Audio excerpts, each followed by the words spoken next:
To this evening's Board of Commissioners meeting. This is the meeting on December 14, 2020. We're getting started at 6:30 p.m. We are streaming live and on YouTube. You can participate by sending an email to publiccomment@radnor.org. Again, that is publiccomment@radnor.org. I will start by making notice. Well, I guess we'll start with the Pledge of Allegiance.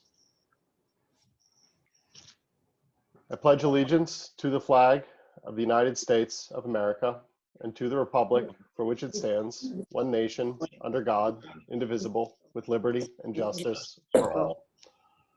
I will give notice that we had an executive session on November 19th, 2020, at which we discussed legal matters that are undocketed, personnel matters, and issues relating to township-owned property. I'm going to check to see if we have any public comments in the hopper.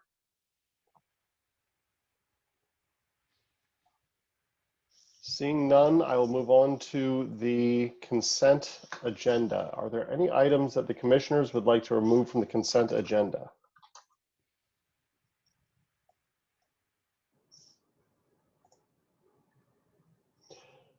Not hearing any requests, I will move for the approval of the consent agenda, items 2A through N. Is there a second? Second. All in favor say aye. Aye. All opposed, nay. Motion passes unanimously. Moving on to committee reports. Jack, could I just hop in here real quick? Sure. I'll be brief. Thank you. I just want to, before we go into the committee reports, just give a shout out to Tammy Cohen and her team, and as well as pretty much all the staff, the police, the public works, for two tremendous events. I know Commissioner Borowski and Commissioner Maroney participated in the Santa's delivery, which was amazing, considering we have COVID, but there are a lot of smiling faces. So thank you, Tammy. It is, and I don't know if Commissioner Enderly, if you were on the fire truck or not. But it was not, simply because we had limits based on COVID on the number of firefighters to attend. But Tammy, thank you again for pulling that. I don't know how you pulled it off. I guess we just pulled it off in the nick of time. Everyone wore masks. It was safe. It was great. So thank you for that. And then again, there was the Garrett Hill 6th annual tree lighting, and that was just a wonderful event as well. So, and that, I know that, Tammy, that you pull it all together, but again, I want to thank you and your staff, as well as, like I said, the police, the public works, and everyone else that participated. So from the bottom of my heart and from a lot of the residents, thank you very much. Great. Thank you. Jack, which got pulled from the consent? Nothing was pulled from consent. You started a little early tonight. We started at 6:30. I'd like to pull L, M, and N. We can revisit those in old business. We've already voted on the consent agenda. I didn't vote. You weren't here in time. We started at 6:31. Yeah, well, we started at 6:35 or 6:37 every other night. Yeah, and yeah, so I unfortunately have a hard out tonight. Let's talk about that one right now. Let's talk about these right now. No, we're moving on to committee reports, item 3A, authorization of the swearing in of new police officer for Radnor Township Police Department to replace retired officer Richard Braxton. We can go back and we can address these other issues in old business if you'd like to, but we've already voted on them and we can't move backwards tonight.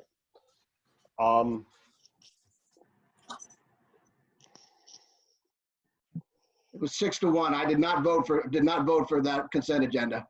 Understood. With respect to item 3A, I will so move to authorize the swearing in of a new police officer. Is there a second? Second. Yeah. Is there any commissioner comment?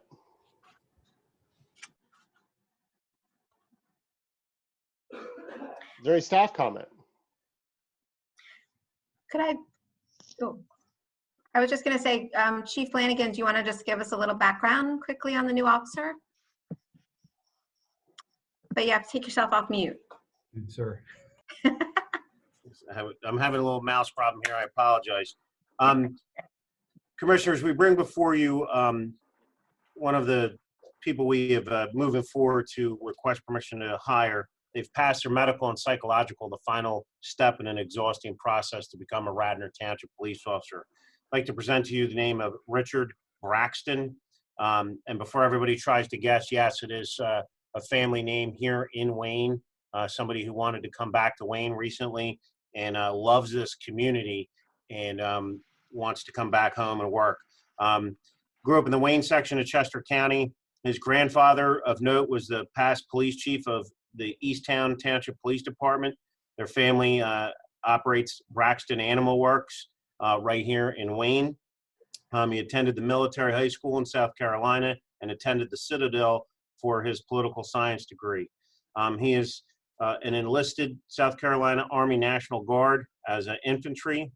He was actually deployed in Kuwait. Achieved the rank of sergeant in the military, and he also served as a recruiter. He served for 1 year for the South Carolina Highway Patrol. He is currently married to his wife, Tiffany, who is a crew chief in the U.S. Air Force in South Carolina. Will be joining us shortly while he secures a home up here.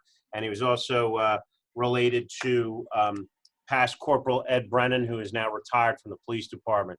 So we're very excited to bring this subject forward for your consideration. Thank you, Chief. Is there any additional staff comment? I'm looking now and I see no public comment. I will call the vote. All in favor say aye. Aye. All opposed, nay. Looks like the vote is unanimous.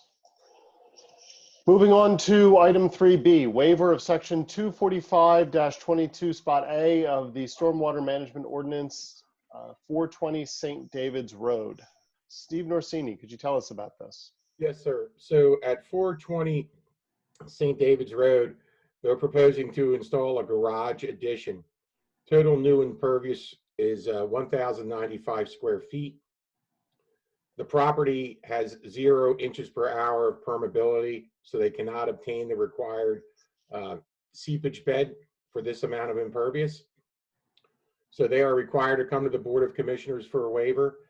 Although not required, they are also proposing a rain garden to deal with some peak flows, somewhat like a mini basin with a slow release through a level spreader. Okay, Commissioner comment? I'll start. So the water doesn't seep in at all? Is that basically what you're saying? That's correct, Commissioner Farhi. Okay, and is this area in a floodplain? No. Okay. Has St. David's Road been known to flood? Yes, at times. I think that applies to a lot of roads in the township, sure. Yeah, okay. And they're asking for another 1,100 square feet. How big's the property?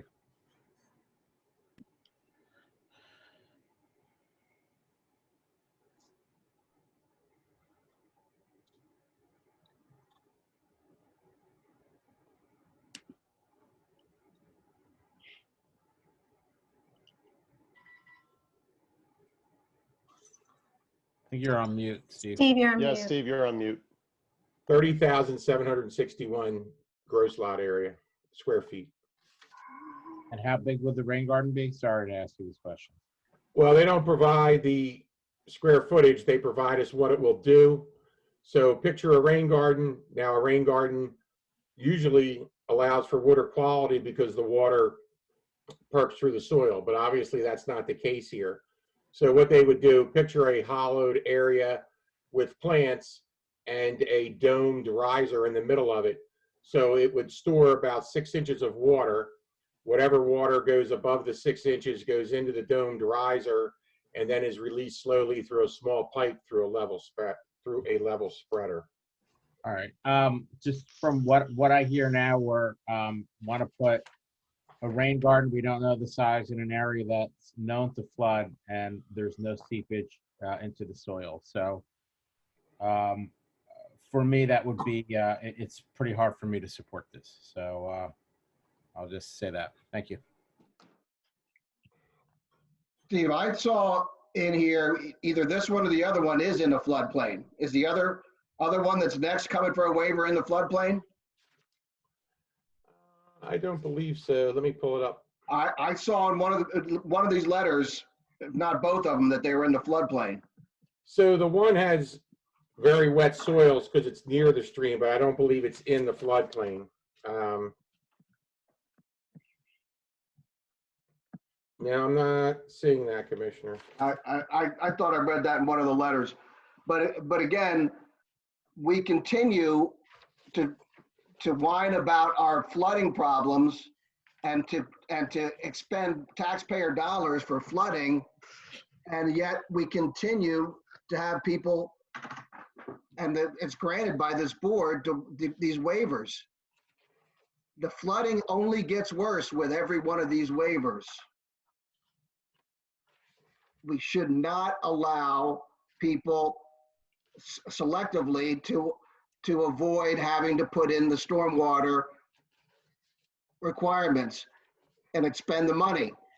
Just because you don't perk in one area, you get unequal treatment for somebody who does perk in their area. This is wrong to allow these waivers. And again, we've talked about this many times. This causes more flooding in the long run. This is worse for flooding. This costs more money. And if you're going to allow some people to do it, you should allow everyone to do it. So this is the wrong thing to do. And I feel for the people that are there, and I understand they want to expand their site and their house. But if you want to solve flooding, you got to stop doing these waivers. This is making things worse.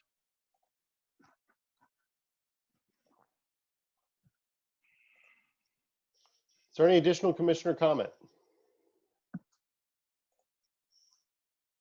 Is there any staff comment?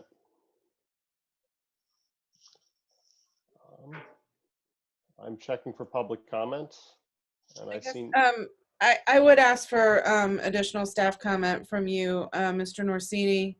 Can you just talk in a little bit more detail about what the effect of this waiver could have, as to Commissioner Booker's point, Commissioner Fargo? So Commissioner Booker is correct. Yeah, this is one of the roads that does flood in the township. So in theory, you're adding almost 1,100 square feet of impervious to an area. And I by no means mean to make light of the flooding that occurs there. But if we were to put a stream gauge in down below this property in the stream and take two identical storms, the addition of the 1,100 square feet of impervious would be imperceptible. But I'm not downing what Commissioner Booker says, because it is additional impervious in the area.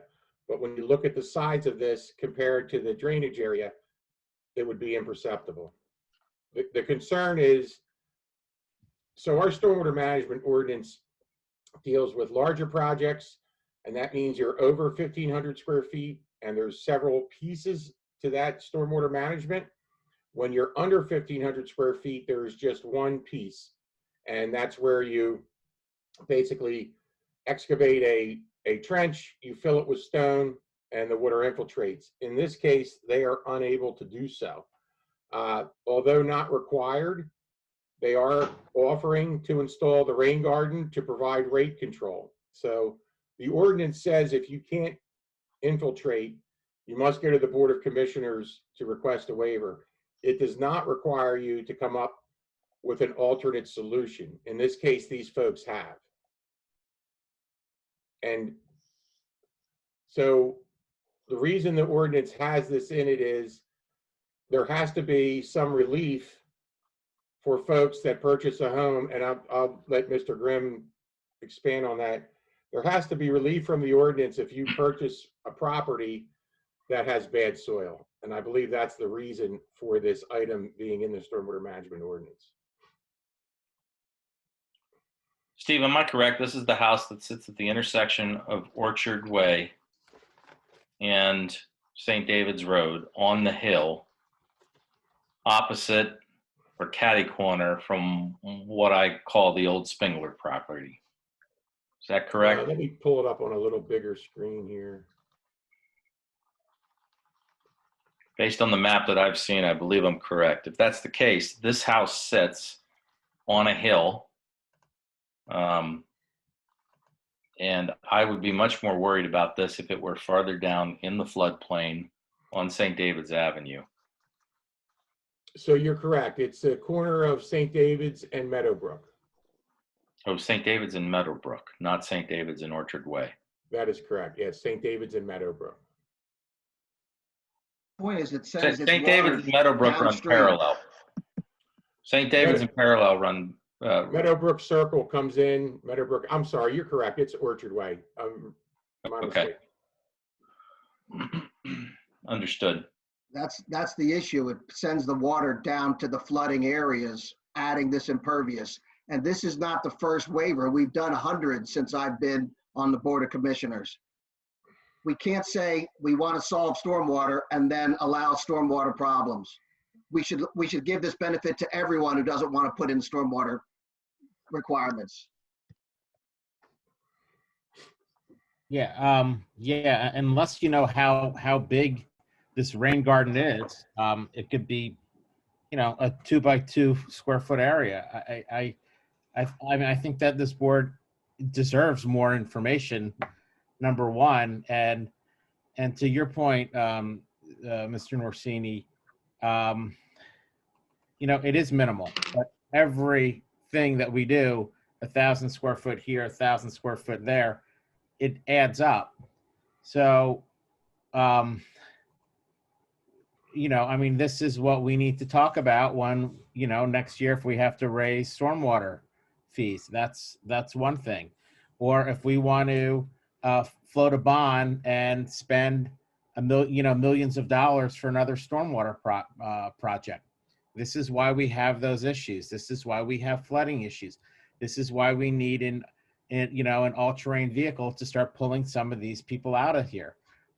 So we're not being responsible if we vote for this, in my opinion, and we're not being stewards, good stewards of the township for safety concerns as well as financial or fiduciary, because this is just going to cause more expense and more dangerous conditions if we approve this. So I'm done, but I think this is it's a bad precedent to keep doing this.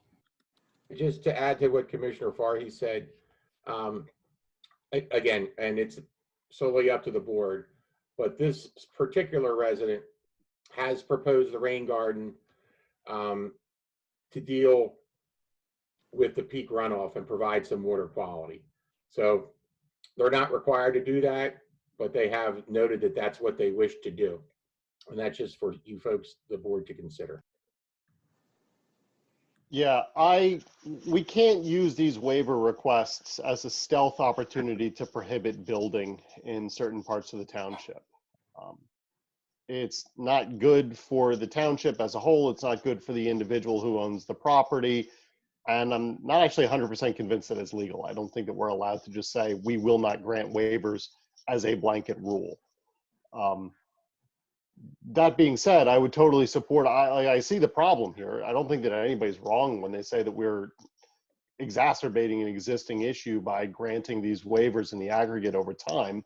I think the solution is that we couple the waiver request, and if it's granted, then the grant of the waiver request with some kind of solution. You've got to either pay into the stormwater fund, or you have to do the following things as an alternative or something. Now, we don't have that as a requirement of our stormwater ordinance now.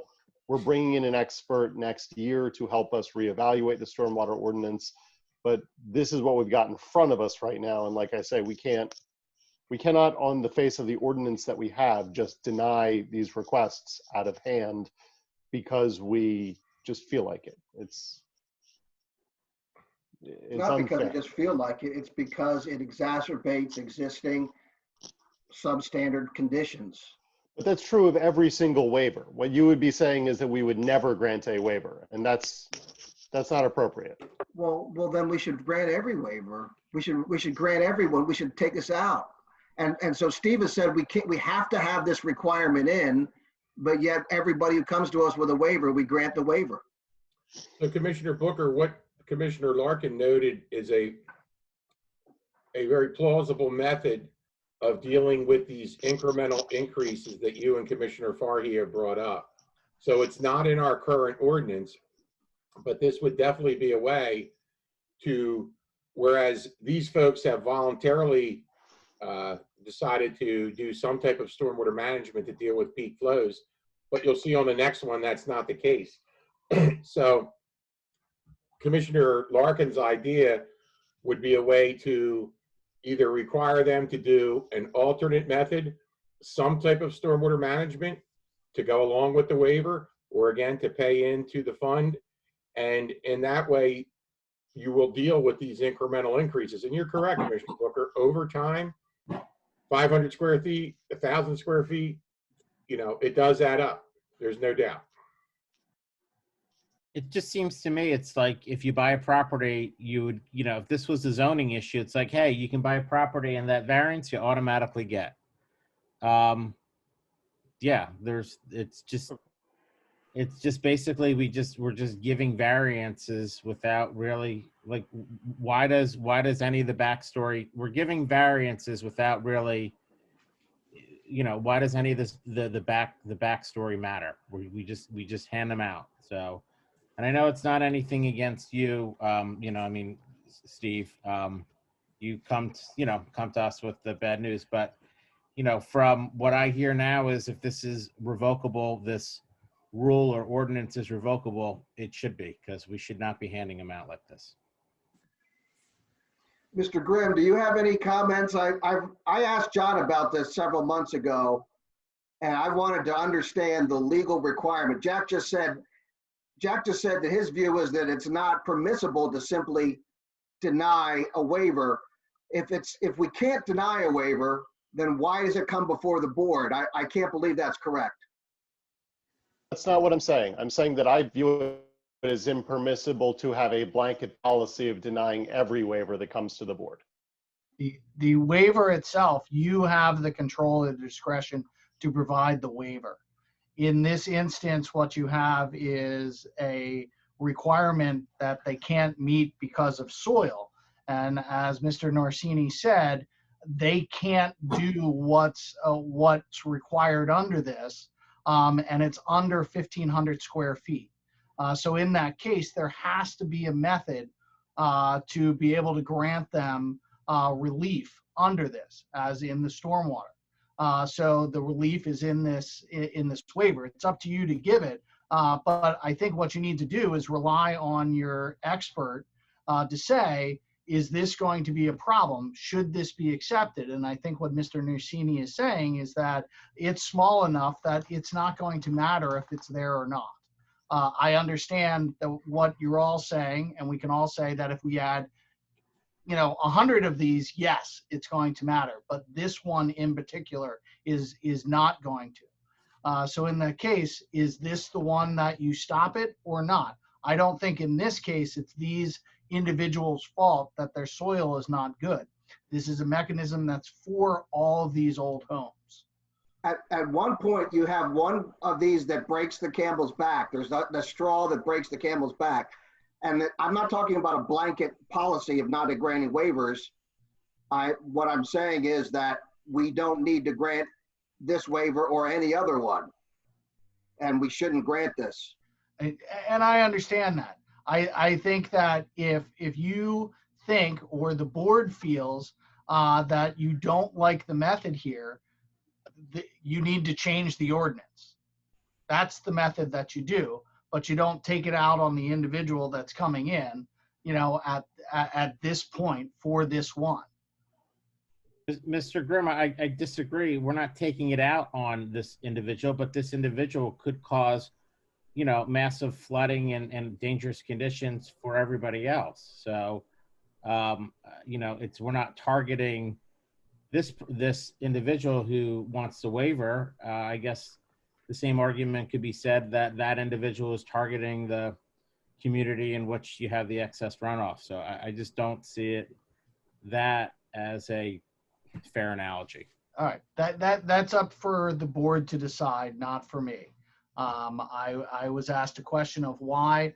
I think that the reason they're coming in for the waiver is because that's what's required under the ordinance. This is a small enough that they can't comply with it. The stormwater management was for huge projects with people with a lot of money, and it's not for instances like this.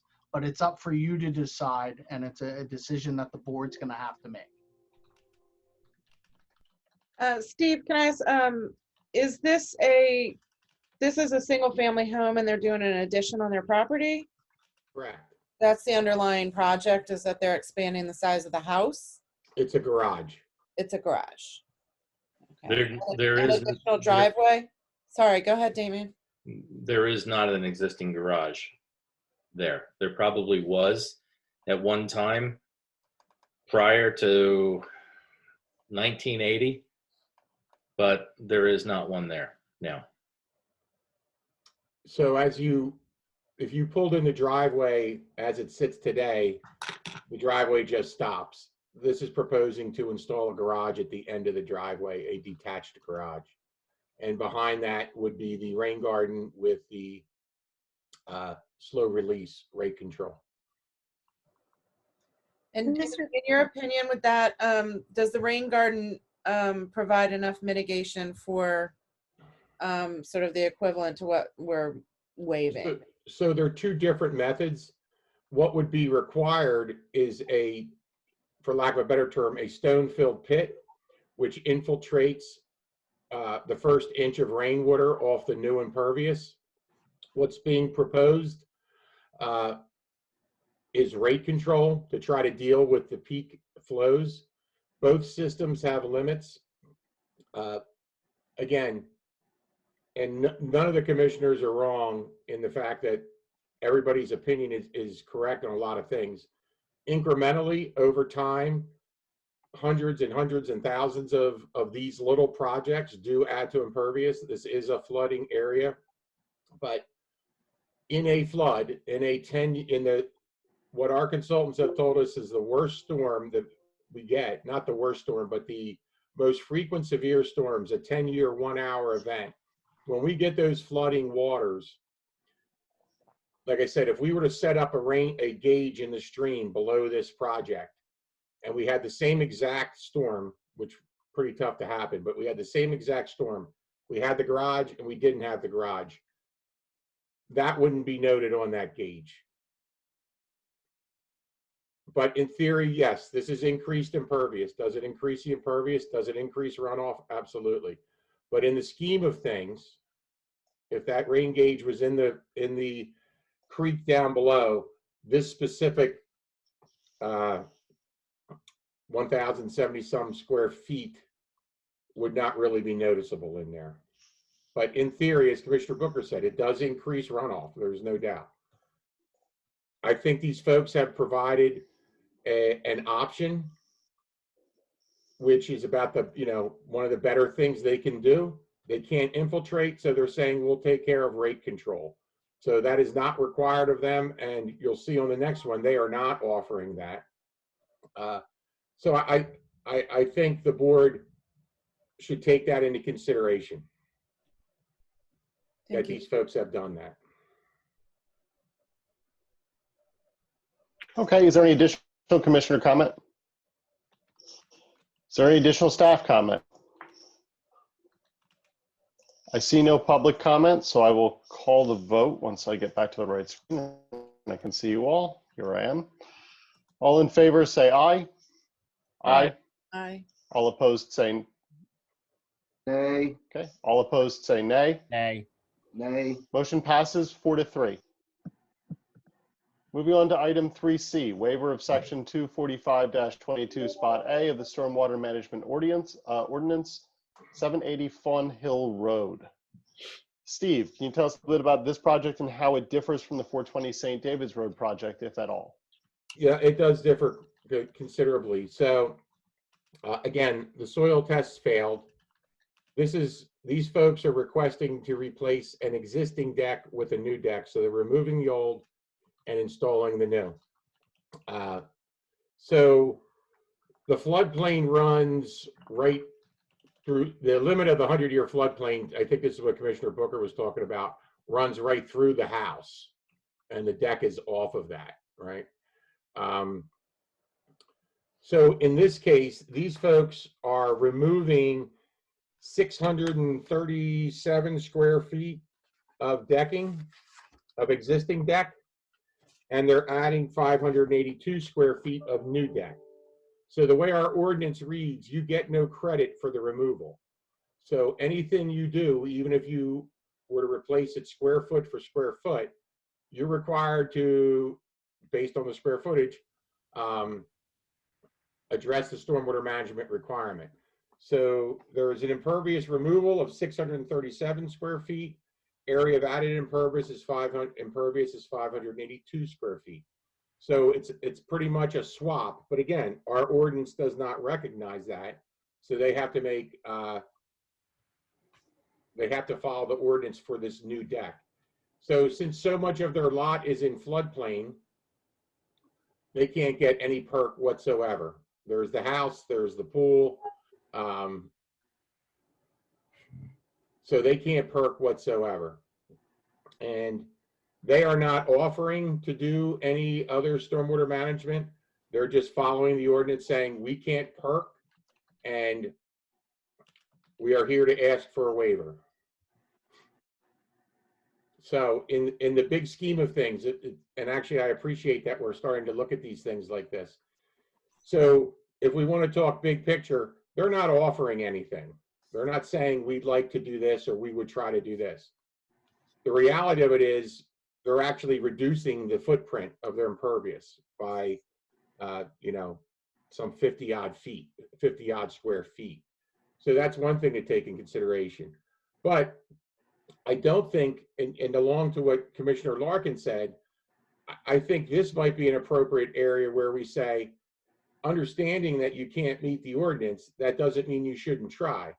So the board could request, and my recommendation will be that we ask the applicant to come forth with some other method of mitigation, maybe similar to what the folks on St. David's did, and at least try to attempt to address some of the runoff. So a rain garden, in theory, an actual rain garden where we get infiltration isn't going to work on this property because there's no permeability. But they too might be able to construct something that addresses rate control or water quality. That would be my recommendation.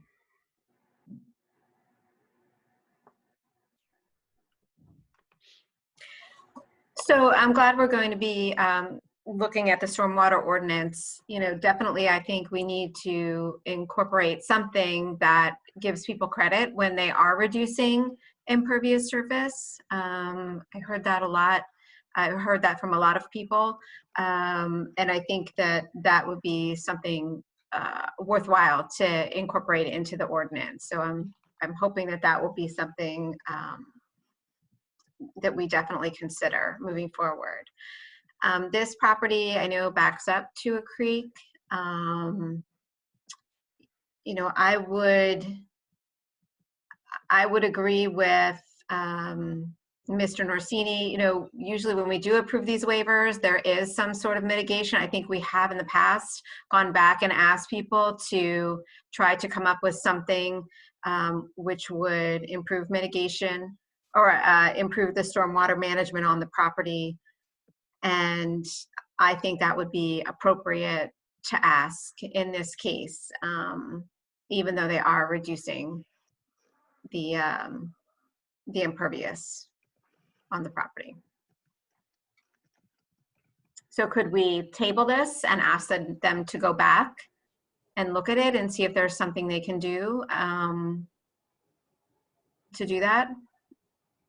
Rather, or do we want to, if we vote against it, can they not bring it back? What would happen there? I was going to ask that process. Do we, yeah, if we vote against it, do they have an opportunity to come back with a different plan? You can come back as many times as you want. Well, that brings up the issue. Are they going to have to pay another fee? if we vote. Yeah, that's a good point. If we tabled it, I think that would be generous. Yeah, I mean, I guess, I don't know if we're gonna vote on Lisa's motion or Commissioner Borowski's motion. Well, I would- didn't make one. I just, yeah, but I'm, So, I mean, Make I it, will yeah. say that what we want is what these people are doing. I don't know who's gonna maintain these rain gardens 10, 15 years from now. As of now, they're taking 55 square feet. It's, talk about minimal, it's minimal, but they're taking it off the grid. This is exactly what we want. So I mean, I'd actually probably vote for this without, without them putting something in because of what you're doing. They're making less, they're, granted it's poor soil, but they're making it better than what it was, and they're allowing for, for more permeable ground, so to speak. So this should be the goal, is not to put a rain garden in or a barrel or something that's going to have to be maintained, because we don't know who's going to own these properties 5, 10, 15, 20, 50 years from now. And it's also a deck too, so water's going to probably flow through the is it a wood deck, Steve, or is it like a patio deck? I believe it's a wood deck. And, another thing to consider, Commissioner Farhi, is what Commissioner Booker brought up about the floodplain. So, and the fact that Commissioner Borowski noted it was right next to a creek. So it is. So we're talking being in the floodplain next to a creek. I'm a big proponent of when people can't infiltrate, that we ask them to do something. I think that's only fair. It's not their fault that their soils don't perk, right? That they bought a house. Nobody knows that when you buy a house. That's not their fault. But these, to Commissioner Booker's point, these incremental changes over time do affect things, right? When we add up 1,000 square feet time and time again. So these are small ways to help offset those incremental increases. All right, well, this is Commissioner Borowski's ward, so she is in favor of. No, it's not. This is not my ward. Whose ward is it? It's 5th Ward. I believe it's Mara's ward. Okay, but if Commissioner Maroney is in favor of tabling it, this is your ward, I would certainly grant you a second on it. I will move to table. I'll second. Oh, All in favor of tabling, say aye. aye. Aye. All opposed, nay. Hey, I would deny it. Motion to table passes 6-1. We are tabled on item 3C. And I would just ask, Moving, that the engineer, have this conversation with the owners to help them understand why we've tabled it, and, work with them creatively to come up with a solution. Absolutely, ma'am. Also- Their engineer does a lot of projects in the township. So I will reach out to him to set up a meeting with his client. And hopefully we can come up with something to be back before the board at the next meeting. Just one last thing. It's important to note that everyone has dealt with the no credit for removal of impervious. So everyone has dealt with that up to this point for years. So removing it, again, treats people similarly situated and disparately. And that's not fair. You can't treat one party who's similarly situated to another differently. And that's what we're talking about doing. That's why we need to change the ordinance. I think that there are many updates that are needed to this ordinance, and I think that that is one of them. item 3, resolution number 2020-150, awarding contract number B-20-012 Cumberland Place Storm Sewer to G&B Construction Incorporated in the amount of $116,731. I will so move. Is there a second? Second. Steve Norsini, could you tell us a little bit about this?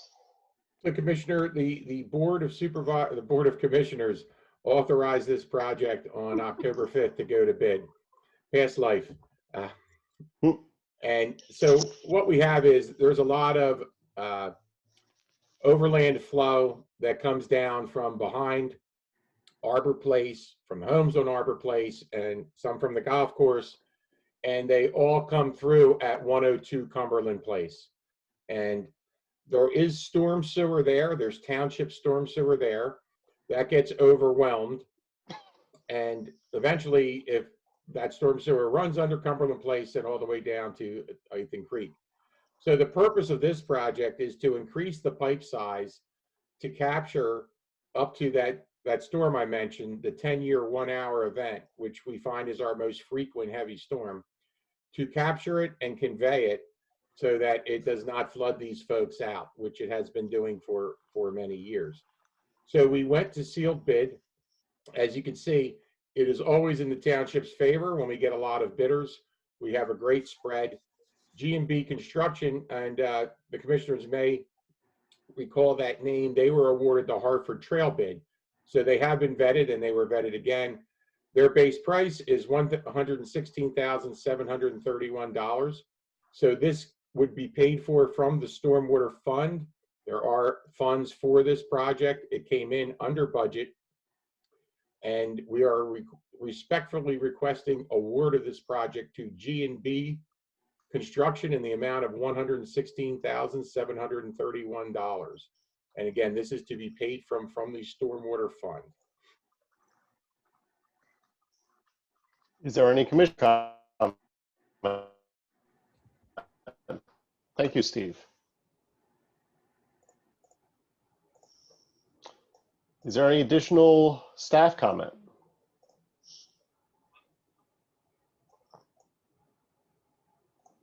I'll check for public comments. And I see none. So I will call the vote. All in favor say aye. Aye. All opposed, nay.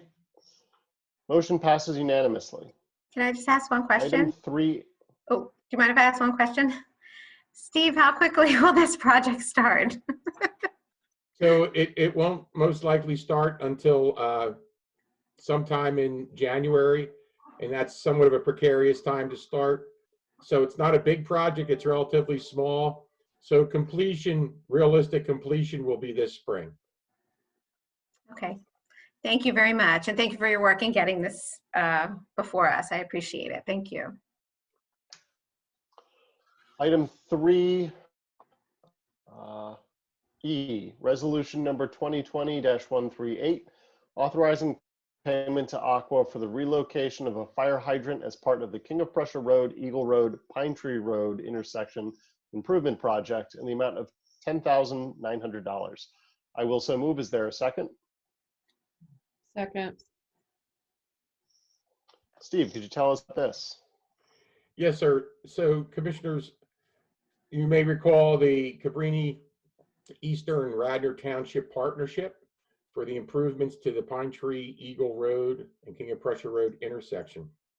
As part of this, so the Board of Commissioners authorized the design of this project in May of this year. This request is part of that project. So as we go through the approval process, the utilities are ones that look at this project. Aqua PA has looked at this, and they are requiring for public safety the relocation of an additional fire hydrant. We got a letter from Aqua that outlines the costs for that. It's approximately $10,900.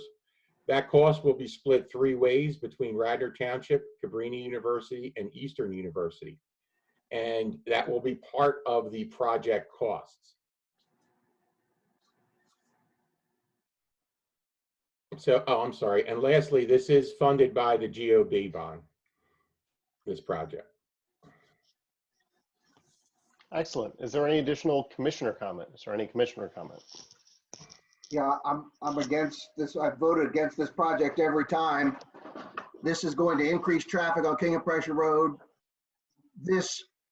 We've had 2 bridge strikes on King of Prussia Road Bridge in the last 5 weeks. This is going to add additional capacity for the road to have even more cars on it. This project is going to cause more damage, cause more bridge strikes. This relocation of the fire hydrant only facilitates that. Everyone should save their money. We should not do the project. And I recommend we vote against this. Is there any additional commissioner comment? Is there any staff comment? I'm looking to see what we have. There is no public comment, so I will call the vote. All in favor say aye. Aye. All opposed, nay. Motion passes 6-1. Lisa On to item voted nay. 3. I don't think that she did. Did you vote yay or nay, Lisa? I voted yay. You raised your hand. She raised her hand.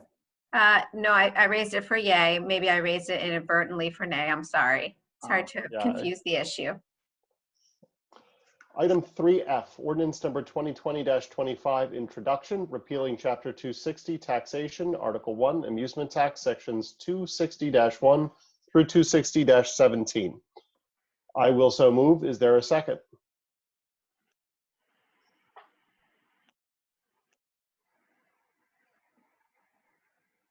You got a second. Yeah. Second. Yeah, Damien Excellent. second. We've already talked about this a decent amount. This is the repealer of the existing amusement tax that we talked about, I guess, 2 meetings ago. There's not really a whole lot else to say about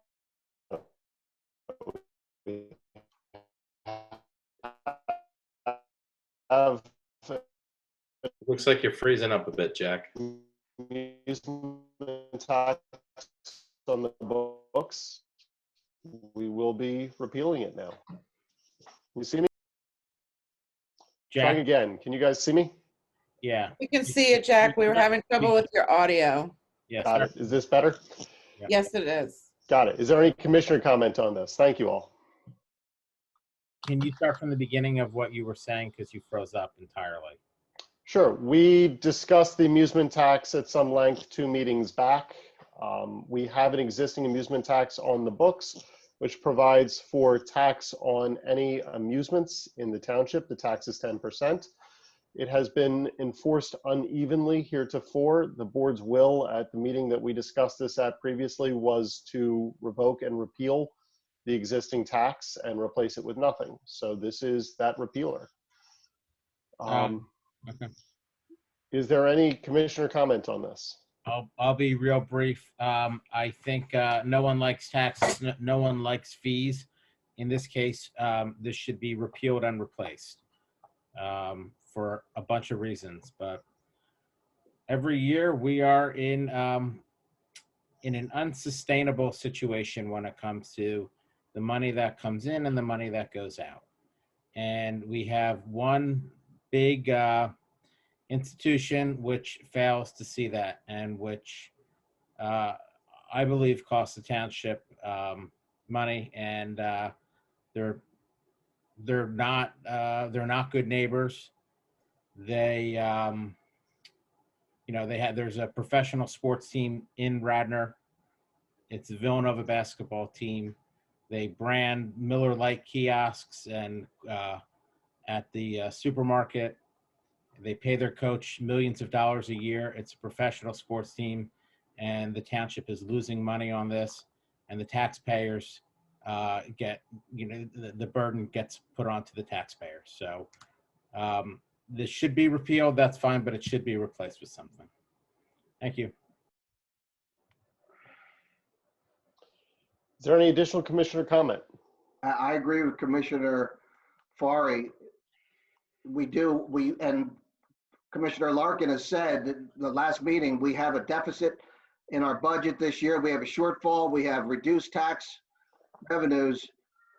This is good policy in eliminating this amusement tax, but the issue remains, and we really need to find a way to replace the revenues, or to generate revenues from what is not, with activities not in keeping with the charitable purpose of certain entities in the township. And I believe we can do that through enforcement of the business privilege and mercantile tax, which does apply to instances where there's unrelated business income that's not in keeping with the charitable purpose of an entity. That should be subject, and we should impose, and we should enforce the current tax laws to the extent that they apply. Is there any additional commissioner comment? Is there any staff comment? Hearing none, I will check for public comments. I see none, so I will call the vote. All in favor of ordinance number 2020-25, which is a repealer of the amusement tax in Radnor Township, say aye. Aye. Aye. All opposed, nay. Nay, repeal and replace. Motion passes 6-1. Resolution 3G, resolution number 2020-78, establishing a policy for granting or denying modifications under the Radnor Township subdivision and land development ordinance and creating a capital improvement fund to accept fees and contributions. I will so move. Is there a second? Second. Sorry, second. Okay, Mr. Grimm, are you able to tell us anything about this? I can. The resolution is in place for negotiating waivers under the saldo. There are obviously certain waivers that you have. This spells out a process that will allow the township to negotiate for payment in fee in lieu of those waivers requests. What it does is it allows money to be placed into a capital improvement fund, and that capital improvement fund shall be dedicated to certain improvements, streets, curbs, sidewalks, trails, that you'll be able to use in other areas that are needed within the township. This is done in many other municipalities, and it's a needed process that you can do, and you can use it and give at least individuals notice that you are going to require fees under certain waivers. Is there any commissioner comment on this? Yeah, this is very bad policy. This is Radnor saying that we are for sale. This is going to encourage bad actors, and this encourages illicit activity. And it merely says, if you pay the township, we'll let you do whatever you want. And it will be it'll get out of control. This is a slippery slope, and it's very bad policy. And I don't think we should be a part of this at all. If we don't like what our ordinance says, we should change it. And if we don't want people to comply, we should not extract a payment for not complying. If we want people to comply, we should make them comply evenly across the board. If we don't agree that we need this, we should not extract payment from the public and from people who are applicants to the township. This is very bad policy. I disagree with it, and I think that the township, this looks very bad in even proposing something like this, let alone approving it. Is there any additional commissioner comment? So, so I am in favor of this. Funny, Rich, I totally agree with you in your last point, and I don't agree with you on the last vote, and I don't agree with you on this one, though, unfortunately. So we already have something that's similar to this. It's the park and recreational land and fee requirements, and what it is when, and I want to thank, this is not me being a student of this. I want to thank Mr. White. I asked him some questions, and he shared some information with me. We kind of already have something like this where, there are certain things around open space and fees, fees in lieu of other things when it comes up in development that people pay into the, Mr. White, am I correct, the Park Impact Fee Fund? Am I correct with that? Yes, So in this year alone, we've already secured $358,219 from developers who are coming into the township to do development that the Board of Commissioners has approved, that our Planning Commission has approved, and in some cases zoning as well. And in order for them to get various waivers, they are paying into this fund. Again, my questions in asking, and I don't know, Mr. White, if maybe you are more appropriate to give this information, but it would appear that we have been able to fund many projects. So you shared with me that the ordinance and the fee have already worked to help fund $850,000 in park projects. And I'm going to say that I recall even recently some of those projects are in Odoricio Park. I think, didn't we do that to help repave the parking lot there? Am I correct with that one? well, so there's been two major uses of that fund, or the dollars generated by that ordinance in that fund since it was adopted in 2015. The board allocated, when the board came up with the allocation of the 1.8 million for the Willows Park Preserve and the Willows project, 325,000 came from this this fund. And then there was $150,000 that was transferred from this fund to our Park and Trail Improvement Fund. I apologize. At my fingertips, I do not have exactly which project that was allocated to. It could have been any one of a number of projects that were associated with that bond. But the bottom line is what you're saying is accurate. Those dollars were generated from the development and then used to improve township park and recreational areas. And then the remaining amount, the amounts generated this year, just a little bit under 360,000. That'll be, that's dollars that the Board of Commissioners will get to allocate in the future towards other park improvements. So the bottom line is we already have something similar to what we're proposing here. And I think we just said that, we're always looking for funding for projects. We definitely have an extremely long list of unfunded capital projects.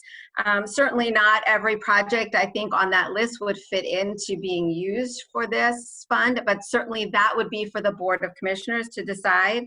Am I right, Mr. White? It would have to come to us prior to anything happening with those funds. Yeah, a couple times. So first of all, based on the way the resolution's written, the Board of Commissioners would have to approve any agreed amount with the developer. So the board would know the amounts that are going to be generated and deposited into the fund. And then the board will again decide on how those funds are allocated towards projects. So the board will have control over every aspect of what happens to them. So, we have several big development projects in front of us right now. We have some that are on the horizon that we already know about. I don't think that something like this says that Radnor Township is for sale.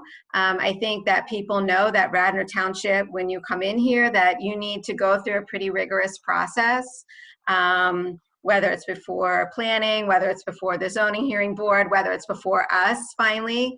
And I think that when we, if there are things that we can grant that we have the desire to grant, and I think Mr. Norsini, you've said it to me even more eloquently than I am saying it. When we have waivers or things like that that we are willing to grant for people, and there are projects that we need to have done that we don't necessarily have the funding for, or may never have the funding for. I think this is a really good way for developers to come in, show good faith with the township and to the neighbors in the area where they're going to be developing. We put the money in a fund that the Board of Commissioners has to approve, obviously on multiple occasions, to go wherever it's going to go. And we can create a win-win for the township, because we don't have the ability to say, no, you're not coming in and developing. But what we can do, I believe, is make it more palatable for everyone and perhaps get some enhancements and improvements to the township that might be sorely needed. So I do support this. I don't think it's bad, and I don't think it says that Radnor is for sale in any way, shape, or form. I don't think that anyone would ever say that about our township or our staff. The one nice thing is that this is all negotiated, I think, with our staff. It's not negotiated by the Board of Commissioners. It's not negotiated by any board. It would be negotiated by our staff in what they consider to be in best interest, and knowing what we have on the docket and what we want to get done. So that's all. Is there any additional commissioner comment? Yeah. So I concur with Commissioner Borowski for the most part. And this was vetted, and we went through this and talked about this for a while. So I'm comfortable with this, and I'll be voting for it. But to Commissioner Booker's point, if this does for some reason kind of go a little bit too far, is it just 4 votes to repeal this? That would be to Mr. Grimm. So it's easily repealable if Yes, if but there's it's like anything, the majority would be able to repeal it. Okay, so yeah. So with that being said, thou come, thou take it away. I think it's again, we're leaving money on the table, and I think it's good. It shows good faith that you can do business in Radnor Township, and we can also help some projects get sped up. So I'll be voting in favor of this. Just one last thing. There's no provision in this for where the money's spent. So the majority is going to be for this, because a pool of money comes in and it gets spent the way the majority wants it to go. I don't know of any money that's come through that's been spent evenly, or that we even track anything like that.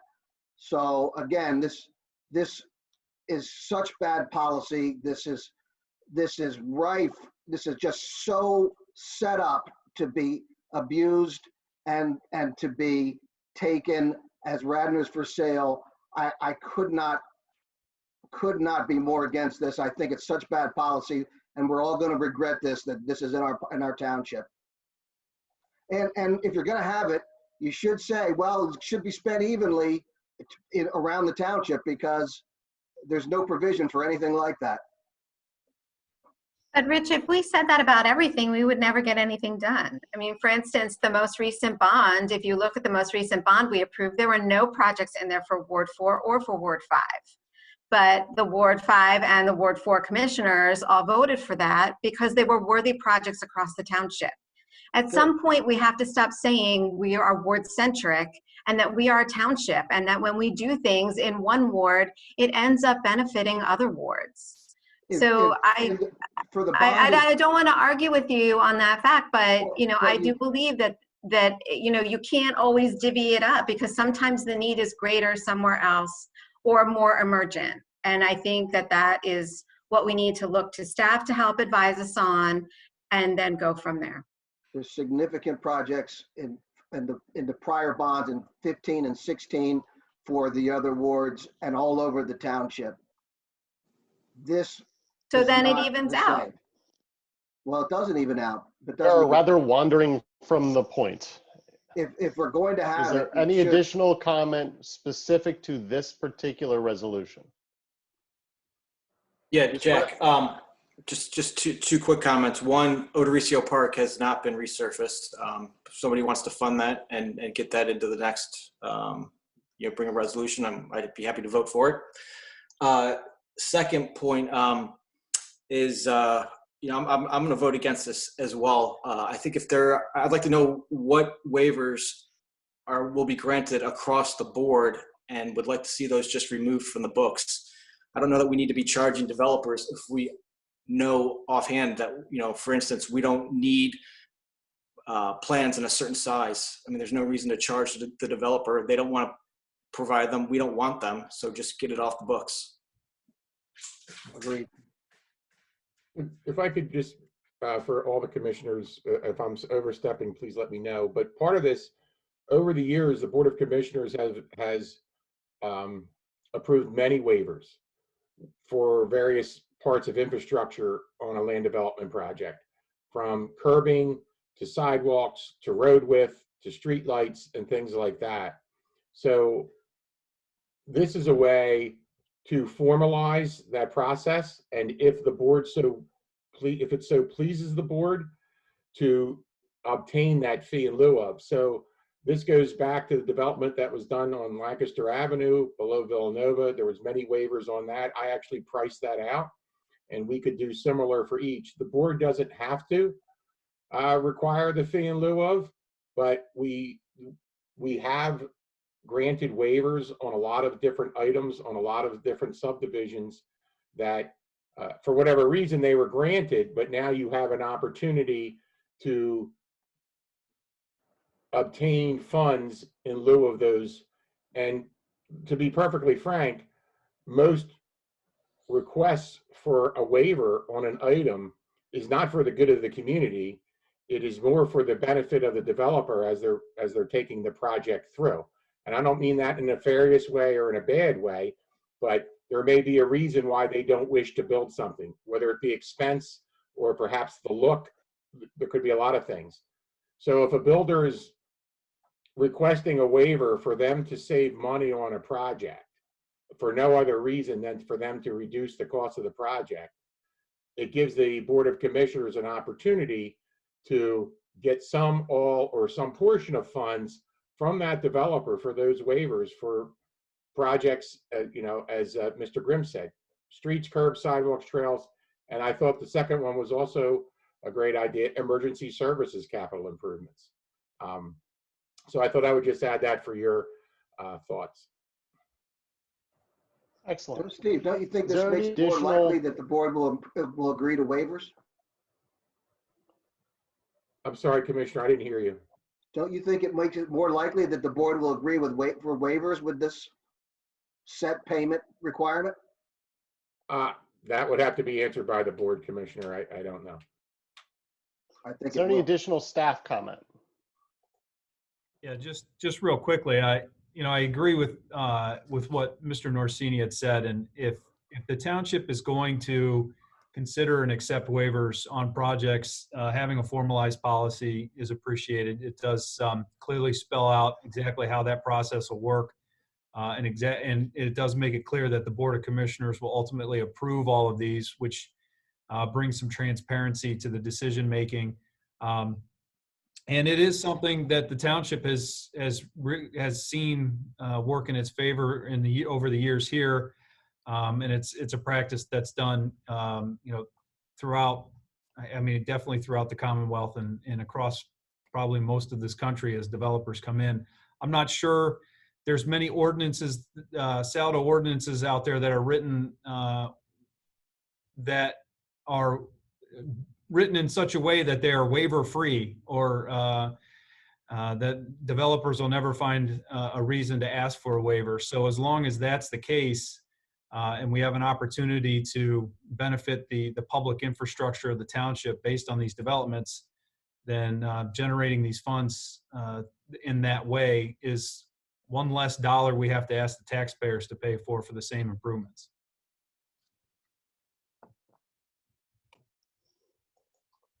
Okay.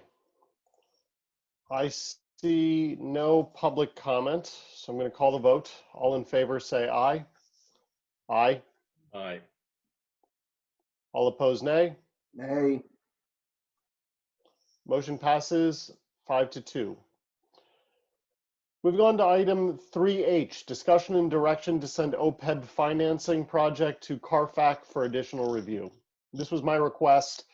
The budget that we passed at the prior meeting does not include any financing for our OPEB obligation for calendar 2020, which would have been $1.8 million. In order to catch up next year, we would be required to pay a total of $3.8 million, because each year our OPEB funding obligation under the existing plan goes up by $200,000. I do not anticipate that we will have $3.8 million of additional funds next year to put into OPEB. I do not anticipate that we will have $2 million of additional funds to put into the OPEB trust fund, which would have been our obligation accepting the amount that we've deferred from this year. In speaking with Bill White, what I'm told is that some of the assumptions that went into the initial calculations are no longer correct because of advantageous deals that we have made with our existing staff, for which we're grateful.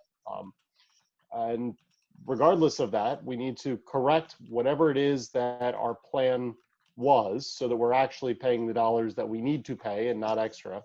And we're still not less than we need to pay. But we also need, frankly, a new payment calendar because it's become increasingly apparent that the dollars that we relied on to fund this when the project was initially put together, which was our business privilege and mercantile tax, are getting smaller every single year. So as a result of that, if we don't want to just rely on hope and pray, we need a new plan. So it's my request that we move this over to CARFAC. This is kind of why we have CARFAC, to tell us what the new plan should be.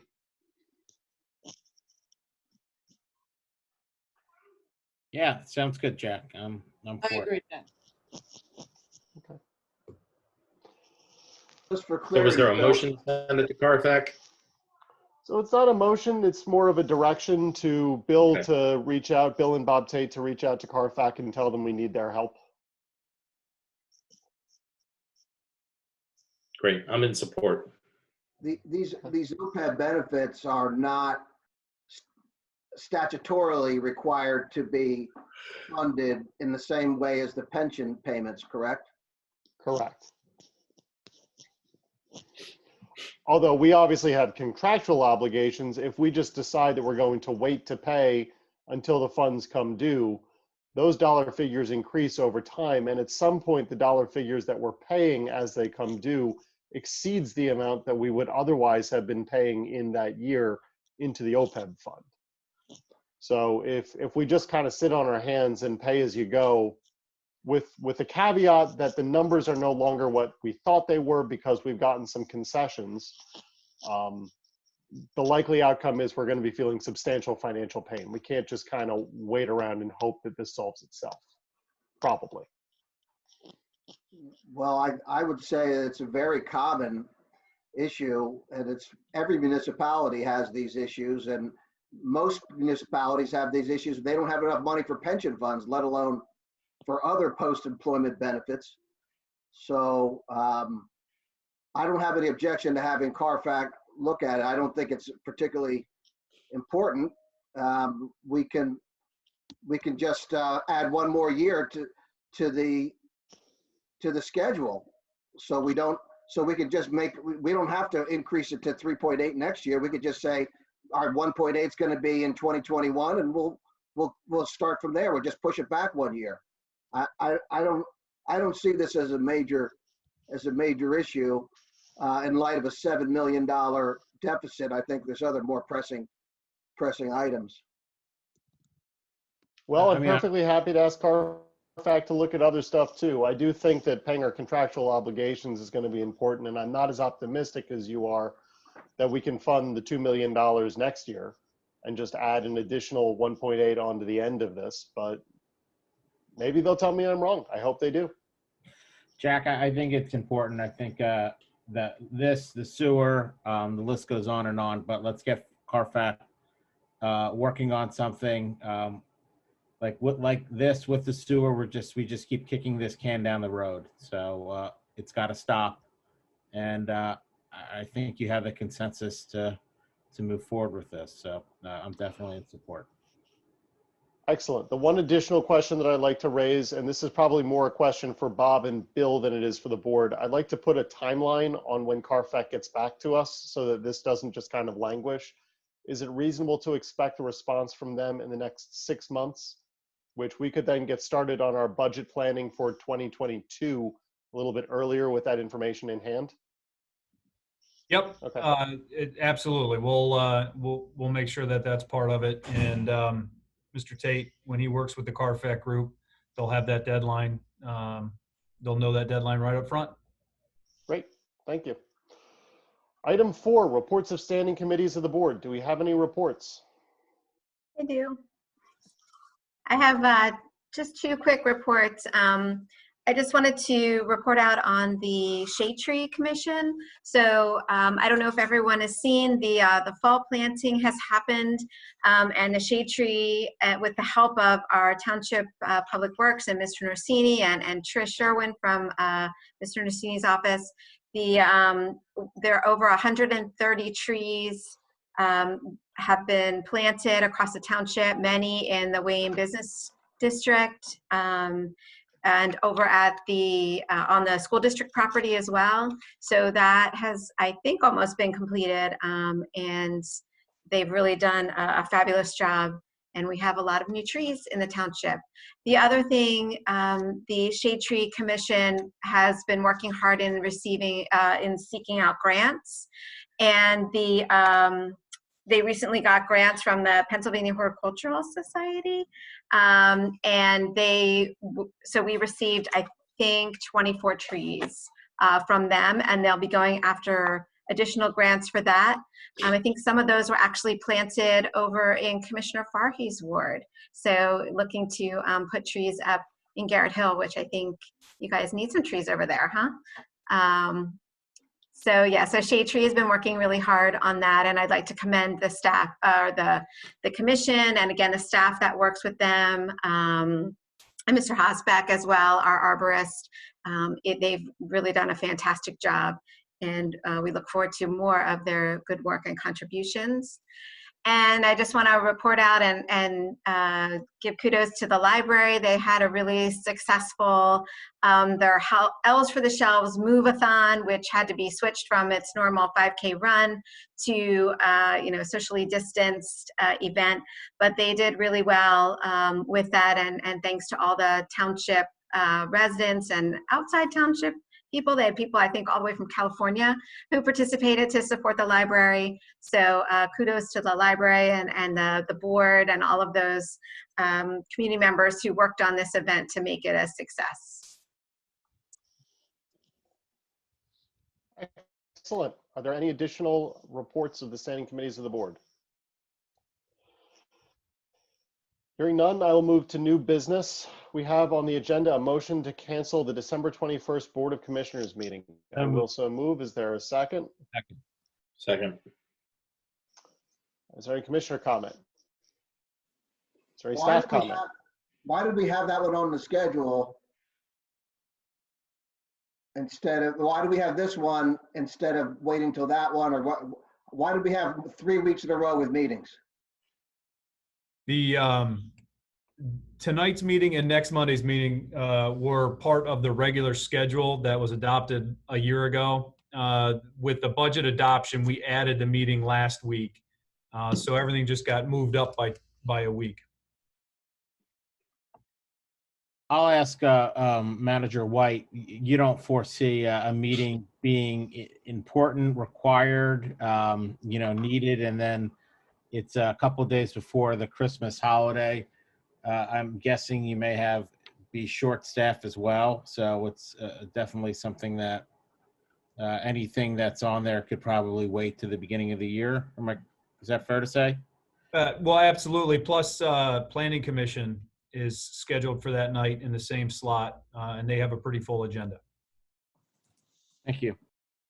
Can I ask, I know that this is a little off the scheduling of that exact meeting, but to meeting scheduling. So the Board of Health meeting has been pushed to an earlier hour to accommodate planning. Board of Commissioners is being canceled to accommodate. Can we get a better subscription to Zoom so you could host meetings at the same time?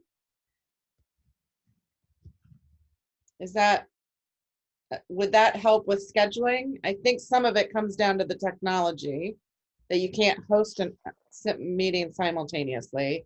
If that's just a subscription level, can we talk about the cost of that? And maybe I don't foresee us coming back in person, at least for some of these meetings for some time. And it might behoove us to make that investment for a period of time. Yeah, no, it's not just a Zoom issue. We also have the live Zooming in the YouTube channel and then the Township's government channel, all streaming this live. We only have one avenue for that right now. So it's just an issue of juggling only so many nights in a week with all of the different meetings. And for whatever reason in December, we just kind of came to a bit of a log jam with all the different meetings. But we will, I know that's something that Ian is helping and Peggy are looking at, trying to find different ways to overcome it. Because it has been a problem here a couple times already. So we don't have a solution right now, but it's still something that we're working on. Okay, but it's beyond just a subscription to a software platform. That is correct. Thank you. I'll call the vote. All in favor, say aye. Aye. Right? Aye. All opposed, nay. Motion passes unanimously. Any additional new business? Hey, Jack, just two questions. One, did we ever get an update on the CARES Act? Did the township receive anything, particularly with Sergeant Gluck's request? So the answer was no. What we were instructed by the county was that those specific projects should not be submitted through the normal protocols of the rest of the CARE submissions or application process. That instead, any of those projects go through county council as special requests. So at that point, basically that was them telling us that the CARES Act does not those projects didn't qualify for CARES Act. As things stand now, the township has not received any CARES Act money. And in fact, we have been told repeatedly that our only avenue for cost recovery during the pandemic is through the typical emergency management funds through PEMA and then through Delaware County. In that submission, Bob, correct me if I'm wrong, but the submission date for that has been pushed to September 2021. So we're still a ways from even being able to submit that. And then while I'm on the subject, the other bit of frustration is that through the emergency management recovery, it's only cost basis, and the costs that we're allowed to submit for are only costs over and above normal operating. So overtime and that kind of expense. But nowhere in there does it include any kind of revenue loss recovery, which obviously, as we've talked about for the last couple of months, is the biggest impact to the township. On the cost side, we have certainly experienced some additional costs, but the bigger impact was on the revenue side, which is where the CARES Act might have been able to help us out. Yeah. So Bill, were you surprised that the township didn't receive anything? Surprised, no. Disappointed, yes. Got it. Fair enough.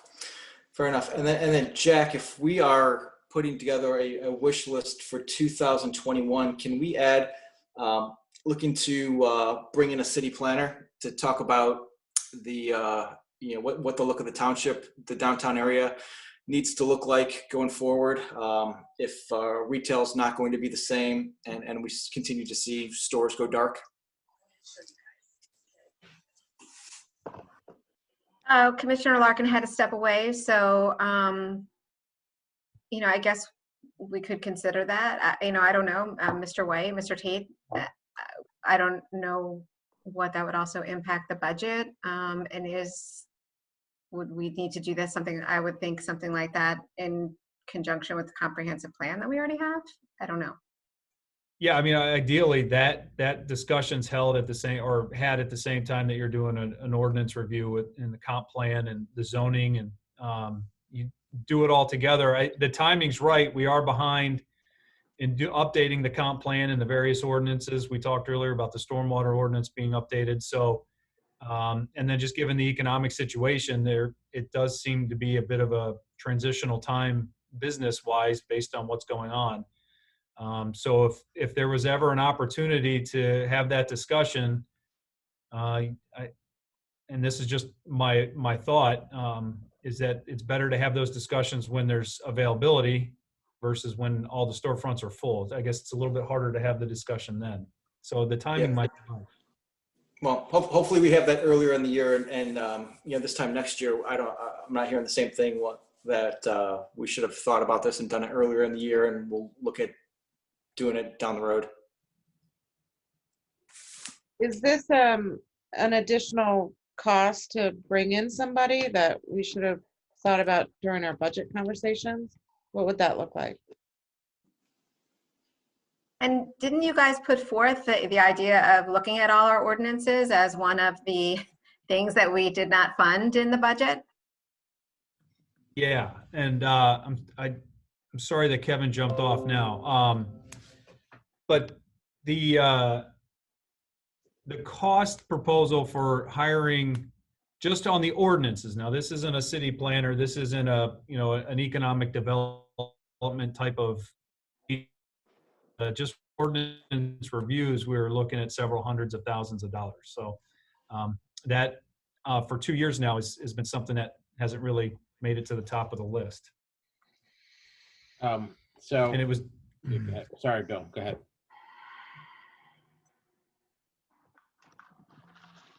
Go ahead, Bill. no, I think I'm having internet trouble. Okay. I think you're frozen. Oh, there you go. I'm sorry, Bill, why don't you finish your remark? Sorry about that. I don't know. I got a nice little message from my computer saying my internet was unstable, so I have no idea at what point that I froze up in the internet world. Now, is this something that, so harkening back to a vote we just took, is this something that a capital fund would be able to support? Is bringing in, a city planner like this? It's not really a capital project, but it might support capital projects. Well, in my opinion,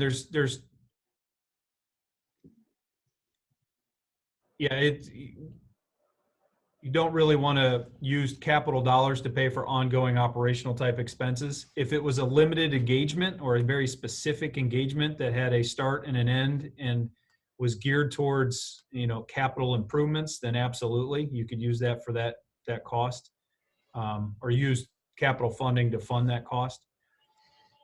But I think what we need to do is figure out exactly what the desired outcome would be, and then we can start working backwards to figure out the funding mechanism. So if this should be something that maybe the WBA should be a part of. I would like to hear from them first, what the issues are. Is it parking? Is it the rents are too high? I mean, why are businesses going out? I think that we are pretty smart people that we can kind of figure it out. If the rents are too high and it's not sustainable, then I don't think we need to pay for a city planner. Is it that the movie theater is going out of business because it's only 2-hour parking and no one wants to walk out of a movie theater to plug their meter? Is that it? So I would love to hear from the WBA. Maybe they would have an interest in helping us out, because it is going to be a several $100,000 expenditure. Again, something that we don't have. We are also short an assistant manager, I would say. Bill, is that the case? You do not have an assistant manager. And we are also hopefully going to hire an engineer. And to a certain extent, I think some of the legwork, or at least a proposal from, once we have these people hired, hearing what they have to say, and they can do some of the legwork too. I just have a big problem spending hundreds of thousands of dollars on this when, how do I say this? We need to look internally, and we need to say, what's the problem with Wayne? And And I think we all have suggestions, and we need to at least brainstorm ourselves before we spend $200,000 onto something. And sorry, Bill, and Bill, and the perfect example is the tent. I mean, there's a lot of problems with the tent, but at the time it did a lot of good. That was something that the board could figure out. Sorry, I don't want to talk too much, but like I hear, oh, well, we're going to make parking free over Christmas because that's good. That brings in business. Well, if it brings in business, then you shouldn't have parking at all. You know, you shouldn't be selective of when it is or when it isn't. It's either good for business or bad for business. It's little stuff like that, before we drop $200,000 on, and Commissioner Borowski, I know that we're all one Radnor, but the little tiny business district of Garrett Hill is probably going to get the shaft on this. You know, I think that we need to look at all the stakeholders as well. I'm sorry, Mr. White. Yeah, no, I was just, maybe what we'll do is we'll regroup on the various engagements needed to update the comp plan and the zoning and the stormwater ordinances, and we'll put all that together and get it out to the Board of Commissioners for some future discussion. I'm not sure we have information tonight to have a full discussion on it. Right, but to my point earlier is that I think, you know, this conversation is about at least a month too late. We passed a budget and nothing like this is in there. It was a tight year and a hard budget, but I didn't hear the suggestion. I don't think it's a bad suggestion, but I would have liked to have this conversation when we were talking about prioritizing, you know, the budget dollars. So that worries me. I agree with Commissioner Mulroney. This is a day late and a dollar short in terms of funding. And we should have thought about this. We should have thought about this a couple months ago. Yeah, and it's also coming from someone that didn't vote for the budget. So what would you expect? Maybe there are, you know, so we are going to be looking at the OPEB piece. Is this after May 15th, correct? When we see what the business taxes are coming in at. You know, if we have the information as to what it may cost to look at this, at the very least, we can have it for the budget for maybe for, you know, for the budget discussion next year. But, you know, maybe there's pieces of it we could fund, you know, if things look better, I don't know, in May. But it's probably good to at least have the information. But I don't think we need it tomorrow. Is there any additional new business? Is there any old business? Yeah, well, we had those items from the beginning. Which items would you like to discuss? I specifically wanted to discuss Resolution 2020-148, adopting the wage and salary schedule. But I would have voted against. I wanted to hear about L&M as well. So point of order, shouldn't we have to make a motion to reintroduce these? Commissioner Larkin? These have already been voted on and approved, but if there are questions about them, then we can ask the questions. Well, Okay. I have a statement. I'd like to go. I'm sorry, can you tell me again what item we're referring to? Consent agenda item 148, 2, adopting it wage and looks, salary schedule for I 2021. can't hear both of you. Just somebody tell me where it is. 2N. Thank you. Resolution 2020-148. Okay, why don't you read your statement? On the wage and salary schedule. I voted against that. I want the minutes to reflect that. Commissioner Fari made the point that we have a problem with the money going in is not consistent with the money going out, and absolutely correct. That wage and salary schedule increased all of the pay for all of our government workers. It's wrong to increase the pay for the government when we are asking the public to sacrifice. We don't know how many businesses will be closed permanently as a result of lockdowns. How many people have lost their business, their fortunes, their livelihoods? And it's pointed out by Commissioner Abel. We have many dark storefronts in Wayne. I'll tell you how it looks. It looks vacant. And we will have 20, 30, 40, 50% of the stores and businesses and restaurants which will close permanently. Increasing pay for government when the people we serve, the government serves these people, when they're shut down, when they are sacrificing, when the government refuses to sacrifice anything and is spending more, that looks very bad.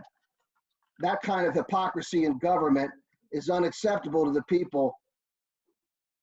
Increasing the pay of the government is not being a servant of the people. We call ourselves public servants. Public servants increasing their pay while the government and while the people are reducing their pay, but they're going out of business, when their businesses are shuttered, when the money coming in is less than ever. That doesn't show that we're public servants.